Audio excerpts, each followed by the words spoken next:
Pessoal, o nome da pregação de hoje tá ali?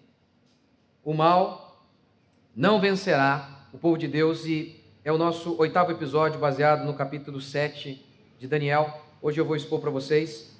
E aqui, nesse momento, o que a gente tem aqui é o início da sessão apocalíptica do livro de Daniel. E qual é o objetivo de Daniel e da Bíblia ao anunciar o fim dos tempos? Não tem nada a ver com o motivo pelo qual muitos pastores pregam por aí. Muitos homens sabem o quanto esses assuntos despertam a curiosidade mórbida de tantas pessoas. Aí inventam as teorias da conspiração, assim, as mais cabulosas. Por quê? Isso instiga as pessoas. Mas não tem nada de espiritual nisso. Qual é o grande objetivo de Deus ao anunciar ao seu povo o fim dos tempos? O que iria acontecer? Encorajar o seu povo a despeito do crescimento do mal. O que Daniel declara é: a maldade vai se proliferar a cada dia, mas isso está debaixo do meu controle, diz Deus. Não desanimem. E quando as coisas piorarem, e elas vão piorar, não desanimem. Eu sou com vocês, e no final vocês terminarão vitoriosos. Na hora que as coisas ficarem difíceis, lembre-se disso. Porque aqui, no livro de Daniel, parece que o povo de Deus fiel, a cada esquina encontra uma fornalha. Em cada esquina encontra uma cova de leões. Como então esse povo permaneceu fiel? Porque o povo já sabia o final da história. Aqui o texto de Daniel 7 diz que um chifre que representa o governo ou o anticristo, ele iria perseguir o povo de Deus e por um momento iria derrotar o povo de Deus. Como nós temos ânimo diante das aparentes derrotas que inúmeras vezes nós sofremos, como por exemplo esta semana. Eu fiz um vídeo sobre Exu. O Exu foi retratado como bonzinho por uma escola de samba. E entraram com pedido para retirar o meu vídeo. E também anunciaram que vão me processar. Se você assiste ao meu vídeo, esse vídeo que eu fiz não tem nada de nem ofensivo. Eu simplesmente citei, de acordo com eles mesmos, a definição de pombagira que eles mesmos dão. Eles mesmos. Porque a Paola Oliveira estava de pombagira.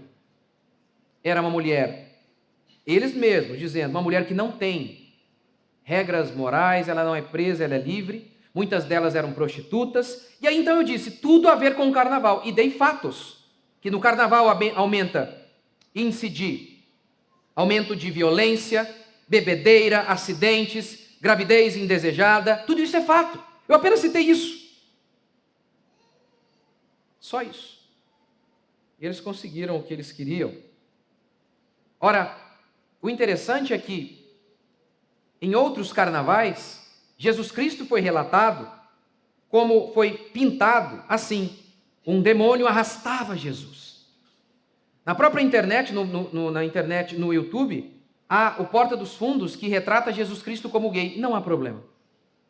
Há no próprio YouTube bandas anticristo. Exatamente assim, que se declaram publicamente anticristo e fazem músicas assim. Não há problema. Colocaram um travesti na cruz.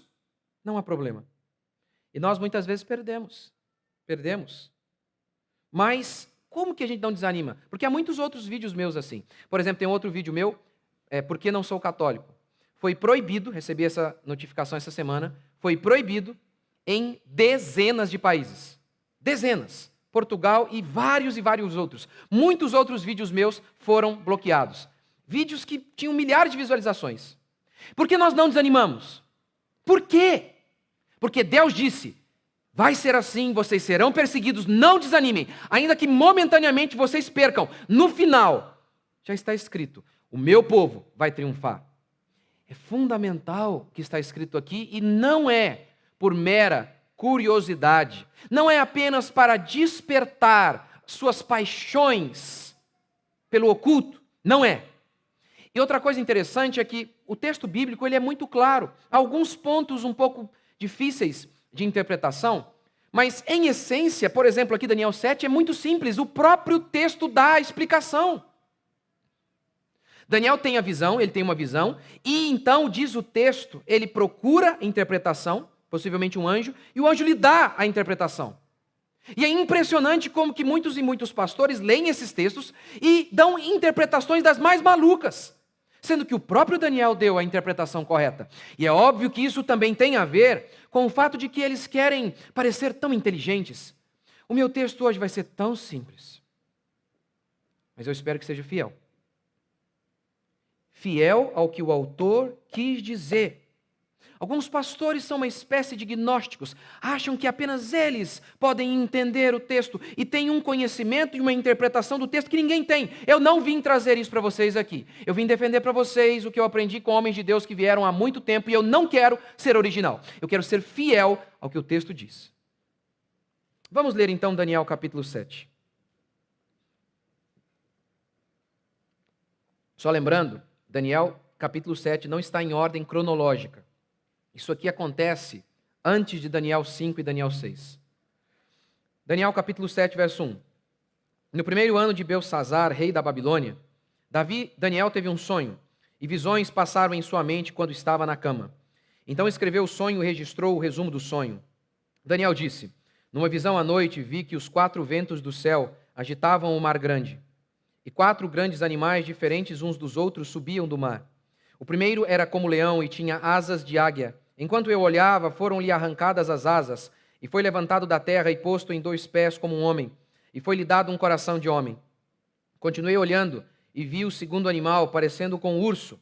Ele se levantou de um lado, tendo na boca 3 costelas entre os dentes, e foi-lhe dito: levanta-te e devora as multidões. Depois disso, continuei olhando e vi outro animal, parecido com um leopardo. Tinha nas costas 4 asas de ave e também 4 cabeças, e foi-lhe dado domínio. Depois continuei olhando em visões noturnas e vi o 4º animal, terrível e assustador. Era muito forte e tinha grandes dentes de ferro. Só para lembrar. Jesus, no Novo Testamento, disse assim: lembra do que disse o profeta Daniel? Daniel tem a chancela do próprio Cristo. Cristo disse que o que Daniel falou é a verdade. Verso 7, parte B, ele devorava, despedaçava e pisoteava tudo o que restava. Era diferente de todos os animais que apareceram antes dele e tinha 10 chifres. Enquanto eu observava os chifres, vi que entre eles subiu um outro chifre, pequeno, diante do qual os três dos primeiros chifres foram arrancados. E vi que havia olhos nesse chifre, como os de homem, e uma boca que falava arrogância. Continuei olhando até que foram postos uns tronos, e o ancião bem idoso se assentou. A sua veste era branca como a neve, e o cabelo da sua cabeça como lã puríssima. O seu trono era de chamas de fogo, e as rodas dele eram fogo ardente. Um rio de fogo manava e saía diante dele, milhares de milhares e o serviam, e milhares de milhares estavam diante dele. Ele se assentou para julgar, e os livros foram abertos. Esse ancião é Deus. Verso 11. Então continuei olhando por causa das palavras arrogantes que o chifre proferia. Fiquei olhando até que o animal foi morto e o seu corpo destruído. Ele foi entregue para ser queimado pelo fogo. Quanto aos outros animais, o domínio lhes foi tirado. Porém, lhes foi permitido continuar com vida por um período de tempo. Estava olhando nas minhas visões, ou seja, está vendo aqui? É Deus quem dá poder a esses 4 animais que Daniel vai explicar aqui, daqui a pouco. São governos. Os governos, Nabucodonosor, ou melhor, a Babilônia, Império Medo-Persa, Alexandre o Grande e Império Romano, e depois a multiplicidade de governos que sairiam do Império Romano. E por fim, o Anticristo. Essa é a interpretação aqui de todo o capítulo 7, Daniel vai dar daqui a pouco. Está vendo? Deus está controlando a história. Deus que tirou o poder dos reis. Não foi o Império Medo-Persa que destruiu por si só o Império Babilônico. Não foi por si só que o Império de Alexandre o Grande destruiu o Império Medo-Persa. O texto diz assim, foi tirado. Deus usou aqueles agentes para julgar outros. Verso 13. Eu estava olhando nas minhas visões noturnas e vi alguém parecido com o Filho do Homem, que vinha nas nuvens do céu. Este é Jesus. Ele se dirigiu ao ancião bem idoso e a ele foi levado. E foi-lhe dado domínio e glória e um reino, para que todos os povos, nações e línguas o servissem. O seu domínio é um domínio eterno, que não passará, e o seu reino é tal, que não será destruído. Todo poder me foi dado no céu e na terra. Lembra de Jesus falando? É Jesus aqui. Lembra que Jesus era chamado de Filho do Homem? De fato, ele era filho do homem, filho de Deus. Verso 15, Daniel vai explicar, ou melhor, o anjo vai explicar a Daniel o sentido da visão. Ou do sonho. E outra coisa aqui também. É impressionante como que hoje alguns evangélicos, eles inventam a doutrina dos sonhos. Já reparou isso? Eu não estou dizendo... É claro que Deus pode se revelar do jeito que Ele quiser. Deus, nos últimos tempos, a Bíblia declara, Jesus se revelou para nós por meio de Jesus. Deus se revelou para nós por meio de Jesus. Está aqui no Novo Testamento. Mas sim, é claro que eu acredito que é possível que Deus se revele. Pode sim.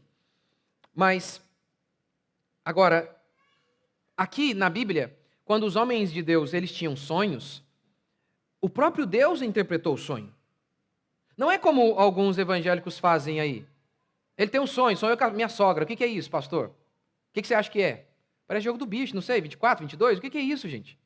Que loucura é essa? E aí os critérios que os pastores dão para interpretar o sonho. Você vai ver aqui, no sonho de José, Deus revelou para José.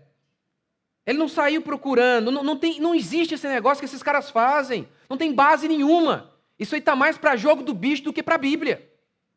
Né? Não é no jogo do bicho assim, o cara sonha com não sei o que lá, isso é 12, é 23, 24, que é o nome dos bichos lá. Isso não é Bíblia.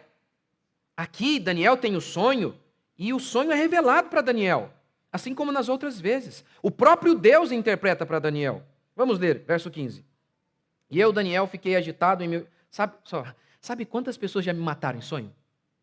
Pastor, não viaje, porque eu sonhei que você vai morrer. Estou vivo aqui. E eu vou te contar uma coisa, já sonhei com vocês, alguns de vocês aqui mortos. E vocês estão vivos. Sonhei ontem com um amigo meu, pastor, mandei mensagem para ele agora. Falei, amigo, sabe o que eu sonhei? Sonhei que você estava numa casa muito grande. E eu fiquei apavorado porque eu falei, ele não ganha bem, ele está roubando a igreja. Falei para ele. Aí ele falou, poxa, ele me mandou uma mensagem. Pô, você fala da mansão e eu estou aqui pensando que o sentido do sonho é que eu vou ter uma mansão em que você vai fazer um pix para mim. Falei, não, eu não acredito nisso. É só um sonho, meu amigo, só um sonho. Vamos continuar. Verso 15. Já li o verso 15? E eu, Daniel, fiquei agitado em meu espírito e as visões da minha mente me perturbavam. Cheguei a um dos que estavam ali e perguntei-lhe o verdadeiro significado de tudo aquilo. Ele me respondeu e me revelou a interpretação das coisas. Estes 4 grandes animais são 4 reis que se levantarão da terra. Mas os santos do Altíssimo receberão o reino e o possuirão para todo sempre. Sim, para todo sempre. Que é aquela profecia que Daniel já tinha dado, que Daniel já tinha falado sobre isso, não é? Daniel 2? Lembra que lá em Daniel 2 ele falou sobre, o rei viu a imagem, ouro, cabeça de ouro, peito de prata, cintura de bronze e pés de ferro, e simbolizavam 4 governos, babilônico, Império Medo-Persa, Império Grego e Império Romano. É a mesma coisa, apenas com alguns detalhes a mais e uma ótica um pouquinho, sob uma ótica diferente, mas é a mesma ideia. Verso 19. Então tive o desejo de conhecer a verdade a respeito do 4º animal, que era diferente de todos os outros, que é o Império Romano, sobre modo terrível, com dentes de ferro e unhas de bronze. Ele devorava e fazia em pedaços e pisoteava o que restava. E também a respeito dos 10 chifres, que nós acreditamos que representam todos os governos, 10 ali não de maneira literal, mas simbólica, representando a multiplicidade de governos que sairiam do Império Romano. Como alguns afirmam que até hoje, uma boa parte da estrutura ocidental tem a ver com a influência romana, e isso é verdade. Então vamos ler, verso 20, e também a respeito dos 10 chifres que ele tinha na cabeça, e do outro que subiu e diante do qual caíram os 3, que nós acreditamos que isso aqui representa o anticristo. Do chifre que tinha olhos e uma boca que falava arrogâncias e parecia ser mais forte do que os demais. Então eu olhava e vi que o mesmo chifre fazia guerra contra os santos, o anticristo, e prevalecia contra eles. Até que veio o ancião bem idoso, o juízo foi executado a favor dos santos do Altíssimo, e chegou o tempo em que os santos possuíram o reino. E ele me disse, o 4º animal será um 4º reino na terra. Será diferente de todos os reinos, devorará toda a terra, a pisoteará e a despedaçará.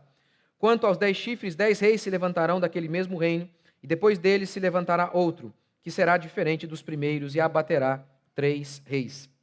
Falará palavras contra o Altíssimo, e oprimirá os santos do Altíssimo. Procurará mudar os tempos e a lei. Os santos lhe serão entregues, na mão por um tempo, tempos e metade de um tempo, e aqui a gente tem um probleminha, né? Ao longo da história da igreja aí, para entender o que significa esse um tempo, dois tempos. É uma das passagens um pouquinho mais difíceis, mas o todo nós temos o que é suficiente aqui para entender. Porque essa passagem em específico, a gente não tem assim tantos recursos na própria Bíblia para interpretar. Mas vamos continuar. Verso 27. O reino, o domínio e a grandeza dos reinos debaixo de todo o céu serão dados à multidão dos santos do Altíssimo. O reino será um reino eterno e todos os domínios o servirão e lhe obedecerão. Esse é o fim da visão. Quanto a mim, Daniel, os meus pensamentos muitos se perturbaram e o meu rosto ficou pálido, mas guardei essas coisas no coração. Então, resumindo, o capítulo 7 é assim. Daniel, ele vê a história humana. Como Stuart Olyott declara, ele vê a história humana começando de Nabucodonosor até o final da história humana, culminando com a vinda de Jesus Cristo. E o que está acontecendo aqui? Daniel está vendo que Deus é governante sobre todos esses reis, que esses reis não surgiram por si mesmos, que Deus é aquele que está sentado, é o ancião de dias que está sentado para julgar os homens. E todos os reinos terrenos estão debaixo do governo de Deus, a maldade está avançando, mas Deus decreta ao seu povo, não desanimem, por um momento vocês vão perder, mas não desanimem, a derrota de vocês é momentânea e no final vocês vão vencer. Isso aqui é exatamente a mensagem do texto.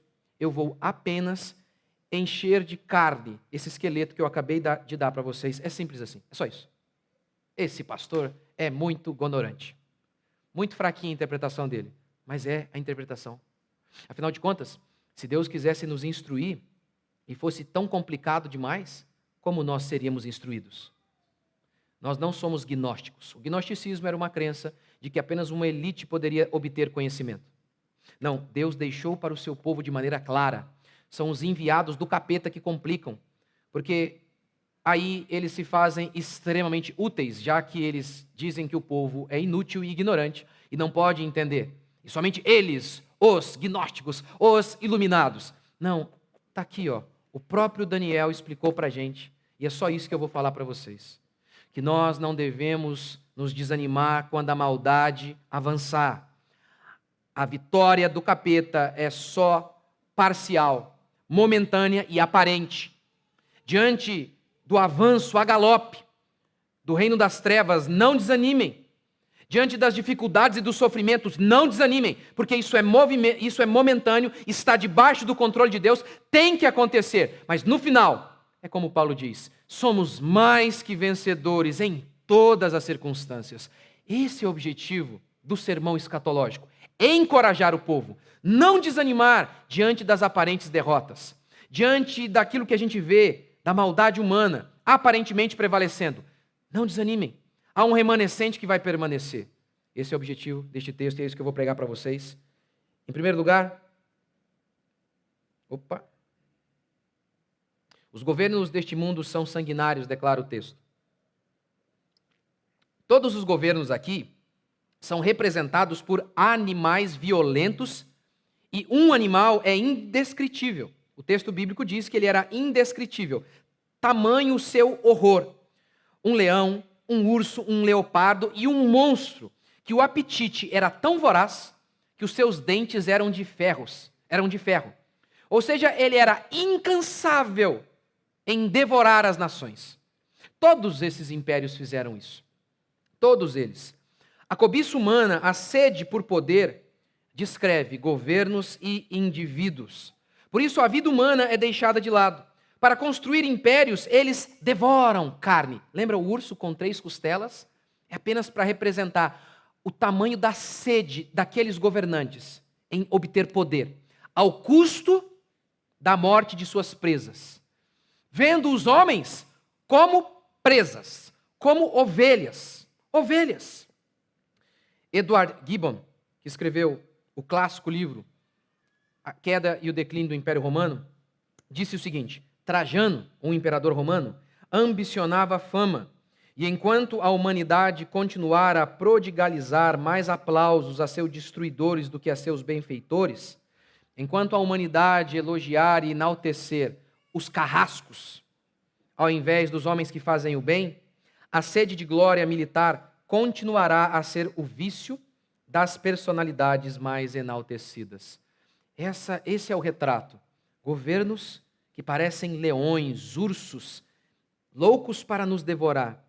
E inúmeras vezes é isso que nós parecemos, ovelhas, apenas presas, porque muitas vezes não temos como lutar. Semana passada eu falei sobre isso, que nós devemos lutar quando podemos, mas muitas vezes nós não podemos. Muitas vezes nós não conseguimos, não temos armas o suficiente, em todos os sentidos, políticas, sociais, enfim, não temos, físicas mesmo, para lutar. Muitas e muitas vezes somos como ovelhas, como diz o texto, que somos derrotados de início. Esses dias eu lia sobre, acho que não lembro se foi aqui no Brasil, o governo mudou uma lei que o governo mudou, politicagem, um governo local, eu não lembro agora se foi aqui, onde foi, mas enfim, o governo mudou uma lei e um segmento quebrou instantaneamente. Instantaneamente. O governo, isso desde lá do Império Romano, eles imprimem moeda para satisfazer a sua gula. Eles imprimem moeda. E aí então que acontece a inflação. Aumento dos preços, na boa parte das vezes, tem a ver com isso, com esse aumento de moeda, de injeção de moeda no mercado, por parte do governo, para sanar suas contas.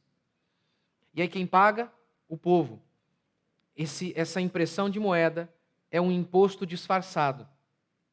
E o que nós podemos fazer muitas vezes? Nada. E veja hoje. Lá nos Estados Unidos, colônia, os homens, eles ainda podiam lutar contra o Estado quando o Estado vinha pegar o seu porco. Ele podia se proteger. Hoje nós nem conseguimos. Hoje, por conta da tecnologia, nem há como se defender desse leão chamado Estado, desse urso, desse monstro. O Estado em si não é pecaminoso. Romanos 13 fala que o Estado foi levantado por Deus, mas ao longo da história, muitas e muitas vezes, o Estado que existe para servir o povo se transforma num monstro e perde a sua função e se transforma num monstro pronto a nos devorar, e inúmeras vezes nós somos como ovelhas, que não tem nada a fazer. Segundo, o texto bíblico declara que os governos deste mundo estão debaixo do controle de Deus. Aqui na história de Daniel 7, Daniel vê um ancião de dias, Daniel vê esse ancião de dias sentado no trono. O texto diz que ele vê o Filho do Homem e foi dado a ele todo o poder. O que mostra que Deus está no controle. O texto bíblico diz que foi tirado o governo, o poder destes reis. Foi tirado. Quem tirou? Este ancião de dias. Porque a Bíblia declara, Daniel 2:21, é Deus quem muda o tempo e as estações, remove reis e estabelece reis. O profeta Isaías também vai dizer que o coração dos reis está nas mãos de Deus e Deus inclina para onde Deus quer. Deus está sentado no trono. Aquela visão de alguns evangélicos, eles acreditam que Satanás controla este mundo, por conta de uma interpretação errônea de João 16:11, que declara que o diabo é o príncipe deste mundo. Eles acham então que Deus parece que tem que pedir autorização para o diabo para tocar neste mundo. Aquilo é só uma expressão para figurar que os homens fazem do diabo o seu príncipe, não que de fato seja o diabo o governante deste mundo. Afinal de contas, quando o diabo quer tocar em Jó, o que ele faz? Ele tem que pedir autorização. Quando Jesus sai expulsando demônios, eles pedem encarecidamente, nos joguem, nos coloquem ali naqueles porcos. Eles não saem brigando com Jesus. Eles não saem numa disputa contra Jesus. Eles já se apresentam derrotados, porque o Senhor Jesus está sentado no trono e Ele governa sobre todo o mundo. Os homens malignos e os bons homens, os péssimos reis, Hitler e qualquer outro rei maligno e depravado, todos eles, diz a Escritura, estavam e estão debaixo do controle de Deus. É isso que este texto anuncia. Em Isaías 45:1, por exemplo, Deus chama Ciro, o rei persa, de meu servo. Em Jeremias 25:9, Deus fala de Nabucodonosor como meu servo. Em João capítulo 19, Pilatos, uma autoridade romana, se aproxima de Jesus e diz a Jesus, eu tenho poder para lhe soltar. E Jesus retruca, não tem. Nenhum poder você teria se do alto você não tivesse recebido. Se eu quisesse, eu enviaria uma miríade de anjos agora para me soltar. Eu estou assim porque eu quero. E o meu povo, quando o meu povo é sufocado por vocês, quando eu permito que o meu povo seja estrangulado por vocês, não é porque vocês estão com poder, não é porque vocês estão vencendo, não é porque, por um momento, Deus tirou férias nas Bahamas celestiais, acordou e então os homens malignos sentaram no trono. Isso não existe. Não fique apavorado se o candidato A não ganhar. Não fique. Façamos tudo o que está ao nosso alcance para influenciarmos para o bem. Mas no final, lembre-se, é Deus quem remove e estabelece reis. Ele está exatamente agora no controle de todo o universo. Terceiro, a certeza do céu, nos dá forças na terra. De onde vem a coragem de Daniel no capítulo 5 para acusar o rei? De onde vem a coragem de Daniel em Daniel capítulo 6 para enfrentar a cova dos leões? Vem desta revelação que Deus deu para Daniel. Porque cronologicamente, Daniel 7 acontece antes de Daniel ir para a cova dos leões. Acontece antes. Ele recebe essa visão no ano de Belsazar. Isso foi antes. Veja bem, a visão do dedo em Daniel capítulo 5 aconteceu no último reinado de Belsazar. Então, Daniel, ele enfrentou aqueles dilemas já com essa perspectiva aqui, ó. Por um tempo, por um momento, vocês podem perder, mas não negociem a fé de vocês. No final, vocês vão vencer. Sejam corajosos e fiéis. Daniel vai para a cova dos leões já sabendo do final, já sabendo que o povo de Deus vai triunfar, que a vitória dos homens deste mundo é momentânea. Não desanimem, não titubeiem, não vacilem, não se atemorizem diante das más notícias. Eu, o Senhor, estou no controle. É a fé, é a certeza do final da história, é a convicção plena de que tudo coopera para o bem daqueles que amam a Deus, de que Deus governa a nossa história. É essa convicção que fez Daniel vencer a cova dos leões. É esta convicção de olhar para o final da história e saber, não importa o que aconteça no trajeto, o meu destino já está selado. Eu vou terminar os meus dias com Cristo Jesus. É essa certeza que fez Daniel vencer a cova dos leões, que faz você vencer a doença, a momentânea crise financeira, uma dificuldade familiar. É essa certeza de que nós somos em Cristo Jesus mais que vencedores, de que a nossa derrota é aparente e momentânea. É essa certeza de olhar, estarmos no meio de um túnel escuro, e lá no final, avistarmos uma saída, um feixe de luz mínimo. Esse feixe de luz mínimo nos dá ânimo para continuar e não desistir. Lembra que eu contei para vocês aqui uma pesquisa, um estudo que fizeram com ratinhos? Colocaram ratinhos numa caixa fechadinha para que eles nadassem, só que sem luz alguma. Eu não lembro os números, mas eram assim. Eles nadaram ali por algumas horinhas, por algum tempo, alguns minutos, eu não lembro, mas era por pouco tempo. Colocaram os ratinhos numa caixinha para que eles nadassem, mas havia um fechinho de luz. Os ratinhos nadaram infinitamente mais. Infinitamente mais. Até os ratinhos criam esperança quando vem um feixe de luz. Quanto mais nós que vemos a Bíblia de Deus como um holofote para nós, dizendo, não desanimem. Vocês são o meu povo, eu guardo vocês, eu cuido de vocês. Não tenham medo.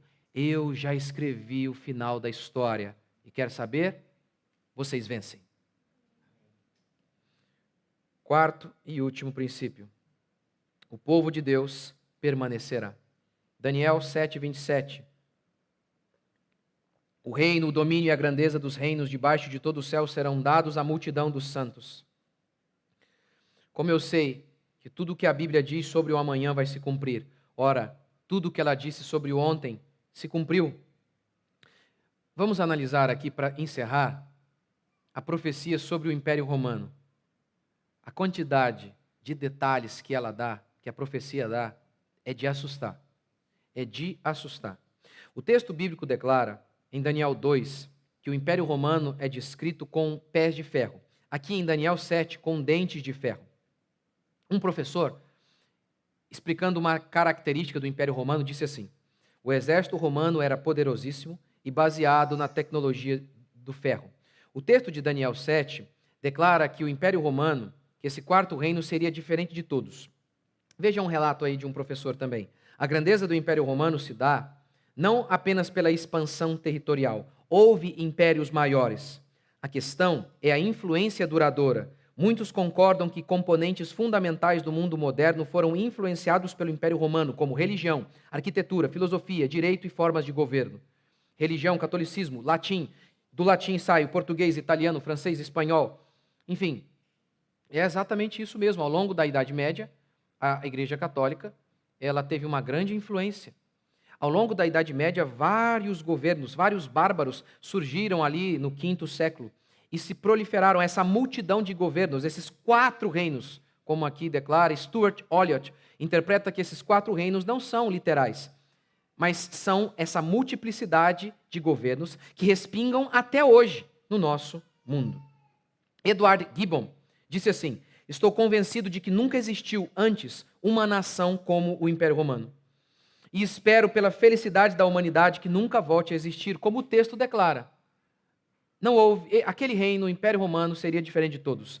H.G. Wells disse o seguinte: a potência romana era em diversos aspectos diferente de todos os grandes impérios que até então prevaleceram no mundo civilizado. E essa profecia aqui, de que o reino seria dado ao povo de Deus e duraria para sempre. Há 2.500 anos, Daniel profetizou isso. Jesus aparece na Palestina dizendo: arrependei-vos porque está próximo o reino dos céus. E o reino dos céus, o reino de Deus na terra, começa ali com a igreja. Vai durar para sempre.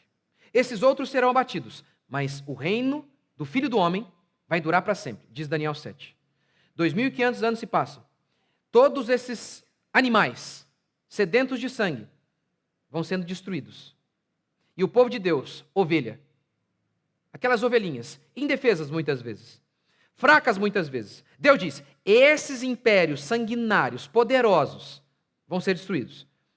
A comunidade de ovelhas vai permanecer. Eu pergunto para você: você tem motivos para andar apavorado? Diante de todas as evidências, de todos os sinais que Deus deu para você? Porque este é o objetivo de Daniel. Este é o objetivo de Deus ao permitir que Daniel escrevesse este livro. Este é o objetivo de Deus ao dar os sinais dos tempos para nós. Ao anunciar: a maldade vai crescer, mas não desanimem. Não desanimem, eu estou no controle de todas as coisas. Em nenhum momento vocês estarão desamparados. Jesus Cristo diz: eis que estou convosco todos os dias, até a consumação do século. Portanto, não temam. Não desanimem. Não sejam como os homens deste mundo, que andam apavorados, que ficam ansiosos diante de qualquer vento de doutrina, de qualquer anúncio de mudança de tempos. Porque o texto declara que é Deus quem muda os tempos, Daniel 2:21. É Deus quem governa todas as coisas. É Deus quem decreta o fim de um governo e o estabelecimento de outro. Não se apavorem. Os homens analisam os governos de maneira natural. Esse governo surgiu por conta de uma expansão territorial, por conta de uma nova tecnologia, e eles então começam a descrever e dar as causas, e Daniel vem e diz a causa das quedas dos governos. Eu, o Senhor, eu governo. Eu, sobre todos esses homens malignos, eu governo. Você acha mesmo que Deus não governa a sua vida, meu irmão? Portanto, não andem ansiosos, levantem e lembrem-se, eis que estou convosco todos os dias, até a consumação do século. No mundo, vocês vão ter aflições, mas tenham bom ânimo. Eu venci o mundo. Vocês estão em mim, diz Jesus. A vitória de vocês é baseada na minha vitória. É a minha vitória que concede vitória e força e graça e esperança a cada um de vocês. Vocês creem? Vamos ficar de pé?